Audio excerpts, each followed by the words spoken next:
ఇప్పుడు మీరు వింటున్న కథ పేరు పూలు పూయించేవాడు. ఒక గ్రామంలో ఒక ముసలివాడు, అతని భార్య ఉండేవాళ్ళు. వాళ్ళు చాలా పేదవాళ్ళు. ఏడాది పొడుగునా ముసలివాడు ఎంతో శ్రమపడితే గాని వారికి గడిచేది కాదు. ఎందుచేతనంటే వాళ్లకు పిల్లలు లేరు. వారొక కుక్కను పెంచుతూ దాన్నే ఎంతో ప్రేమగా చూసుకునేవారు. ఒకరోజు సాయంకాలం ముసలివాడు తన పని ముగించి సూర్యాస్తమయం వేళ అడవికేసి షికారుగా బయలుదేరాడు. అతని వెంట అతని భార్య, కుక్క కూడా బయలుదేరారు. వారు చెట్ల మధ్యగా కాలిబాటను పట్టి పోతుండగా ఒకచోట కుక్క ఆగి నేల వాసన చూసి గట్టిగా 2 సార్లు అరిచి కాళ్లతో మట్టి తవ్వసాగింది. భార్యాభర్తలిద్దరూ సమీపానికి వచ్చి చూసేసరికి కుక్క తవ్విన గుంటలో కొన్ని బంగారు నాణేలు కనిపించాయి. వాళ్ళు ఆ గుంటను తమ చేతులతో పెద్దది చేసేసరికి మరికొన్ని బంగారు నాణేలు దొరికాయి. మట్టి వదులుగానే ఉండటం చేత వాళ్ళు త్వరలోనే అక్కడ పాతి ఉన్న బంగారు నాణేలన్నీ తీసుకుని గుడ్డలో మూట కట్టుకొని తమ దారిద్ర్యాన్ని ఒక్కసారిగా తీర్చిన తమ కుక్కను మెచ్చుకుంటూ ఇంటికి తిరిగి వచ్చేశారు. బంగారం దొరికిన తర్వాత ముసలివాడు గ్రామంలోని బీదవాళ్ల ఇళ్లన్నిటికీ వెళ్లటము, వారికి అవసరమైన ధన సహాయం చెయ్యటము చేస్తూ వచ్చాడు. అతను వెళ్లిన చోటికల్లా కుక్క కూడా వెళ్లేది. ముసలివాడు తన దగ్గర ఉన్న డబ్బుతో బీద రైతుల పొలాలు కొని వారికి మంచి వెల ఇచ్చి ఆ పొలాలను వారినే చేసుకొనిచ్చాడు. ఇందువల్ల వాళ్లకు చాలా సహాయమయ్యింది. ఈ ముసలి దంపతుల పొరుగున ఒక దుష్టుడుండేవాడు. అతను నీచుడు, క్రూరుడు కావటం చేత ఊళ్ళో ఎవరూ అతనితో స్నేహంగా ఉండేవాళ్లు కారు. ఒకనాడు ముసలివాడింటలేని సమయంలో వాడు ముసలిదాన్ని చూడవచ్చి ఇచ్చకాల కబుర్లేవో చెబుతూ కుక్కను దువ్వుతూ, మీరు కుక్కను ఇప్పుడు షికార్లకు తిప్పటం లేదు, దీన్ని నేను షికారుకు తీసుకుపోయి తెచ్చి ఇస్తాను, నా వెంట పంపుతారా అన్నాడు. ముసలావిడ ఈ మాటలకెంతో సంతోషించి కుక్కను ఆ దుష్టుడికిచ్చింది. ముసలివాడు ఇంటికి వచ్చి జరిగినది విని తాను కూడా సంతోషించాడు. అయితే రాత్రి పొద్దుపోయినా కూడా పొరుగువాడు కుక్కను తెచ్చి అప్పగించకపోయేసరికి భార్యాభర్తలు ఆందోళన చెందారు. చివరకు ముసలివాడు పొరుగింటికి వెళ్ళి తలుపు తట్టాడు. ఎవరది, వేళాపాళా లేదు అని రుసరుసలాడుతూ దుష్టుడు తలుపు తెరిచి ముసలివాణ్ణి చూసి, కుక్క కోసం వచ్చావా? కుక్క లేదు, గిక్క లేదు, అది చచ్చింది అన్నాడు. చచ్చిందా అన్నాడు ముసలివాడు కంగారుగా. అవును, చచ్చింది. నీ కుక్కను నేను మోజుపడి తీసుకుపోలేదు. నాకు కూడా నిధి చూపిస్తుందేమోననుకున్నాను. ఎంతోసేపు దాన్ని తిప్పగా తిప్పగా ఒకచోట కాళ్లతో మట్టి గీరింది. ఎంతో ఆశతో నేను కూడా మట్టి తవ్వి చూతును కదా, కంకర రాళ్ళు, బొగ్గులు దొరికాయి. నీ వెధవ కుక్కను అక్కడే చంపి ఆ గోతిలోనే పడేసి చక్కా వచ్చాను అన్నాడు దుష్టుడు. ఆ రాత్రి ముసలి దంపతులిద్దరూ తమ ప్రియమైన కుక్క కోసం శోకించారు. మర్నాడు ఉదయం ముసలివాడు బయటికి వెళ్ళి కుక్క కళేబరాన్ని తెచ్చి తమ దొడ్లో ఉన్న నేరేడు చెట్టు మొదట్లో గొయ్యి తవ్వి దాన్ని అందులో పూడ్చిపెట్టాడు.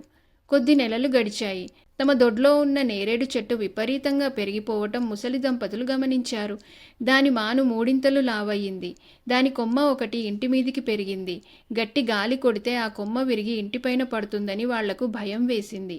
ముసలివాడు ఆ కొమ్మని కొట్టేసి దాని నుంచి ఒక కుంది తయారు చేశాడు. అది పిండి దంచుకోవటానికి పనికి వస్తుందని భార్యాభర్తలు అనుకున్నారు. ఆ ఏడు వరి పంట సరిగా పండలేదు. ప్రజలు ధాన్యానికి కటకట పడుతున్నారు. ముసలివాడు ఎప్పటిలాగే గ్రామంలోని పేదలకు ధన సహాయం చేస్తున్నాడు గాని వారి ఆకలి బాధను తగ్గించటం అతడి వల్ల కావటం లేదు. తనకున్న బియ్యంలో చాలా భాగం ఊళ్ళో పంచటం చేత ఆ దంపతులకే బియ్యం కొరత వచ్చింది. ఉన్నదాన్ని చాలా పొదుపుగా వాడుకుంటున్నారు. కొయ్య కుంది తయారు కాగానే ముసలిది గుప్పెడంటే గుప్పెడు బియ్యం కుందిలో పోసి దంచనారంభించింది. ముసలివాడు వచ్చి చూసేసరికి పిండి కుంది నిండా ఉన్నది. అయ్యో, అన్ని బియ్యం ఎందుకు పిండి చేస్తున్నావు అన్నాడు భర్త. గుప్పెడే వేశాను అన్నది భార్య.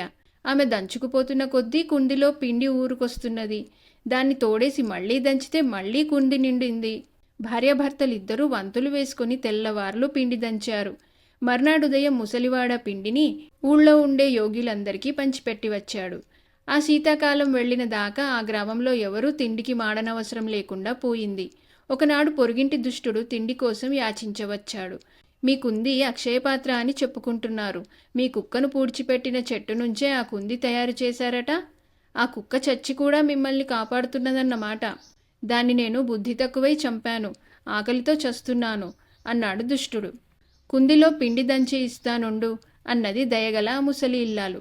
నీకు శ్రమ ఇవ్వలేను తల్లి, ఒక్కరోజు మీ కుందిని నాకిస్తే నేనే పిండి దంచుకుంటాను అన్నాడు దుష్టుడు. భార్యాభర్తలు దుష్టుడికి తమ కుందిని కాస్త ఇచ్చేశారు. ఆ సాయంకాలం ముసలివాడు తన కుందిని తెచ్చుకోవటానికి వెళ్ళేసరికి దుష్టుడు తన ఇంటి ముందు ఏవో కర్ర ముక్కలు కాల్చుతున్నాడు. చలిమంట వేసుకునేటందుకిదా సమయం అని ముసలివాడన్నాడు. చలిమంట కాదు, నీ దిక్కుమాలిన కుందిని కాల్చి బూడిద చేస్తున్నాను. నా దగ్గర ఉన్న 4 గింజలు అందులో వేసి దంచితే పిండి రాకపోగా గులకరాళ్ళు వచ్చాయి అన్నాడు దుష్టుడు. ముసలివాడికి దుర్భరమైన వేదన కలిగింది. ఆ దుష్టుడు తనకే కాక గ్రామంలో పేదలందరికీ తిండి లేకుండా చేశాడు. తన కుక్కకు మరొకసారి ద్రోహం చేశాడు. అతను కుందికాలిన బూడిద కొంత తన బట్టలో కట్టుకొని ఇంటికి వెళ్ళాడు. తన కుక్క జ్ఞాపకం నిమిత్తం అతను కొద్ది బూడిదను నేరేడు చెట్టు మొదట్లో కుక్కను పాతిన చోట చల్లాడు. వెంటనే ఆ చెట్టుకు పూత పడింది. ఈ సంగతి ముసలావిడ గమనించి భర్తతో చెప్పింది.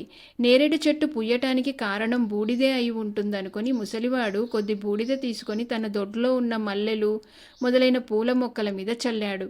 అది నడి శీతాకాలమైనప్పటికీ ఆ మొక్కలన్నీ విరగబూశాయి. ఈ సంగతి ఊరంతా పొక్కిపోయింది. దొడ్లలో పూల మొక్కలున్న వారందరూ ముసలివాడి సహాయంతో తమ మొక్కలకు పూలు పూయించుకున్నారు. పూలు పూయించేవాడు అన్న మాట చాలా దూరం పాకింది.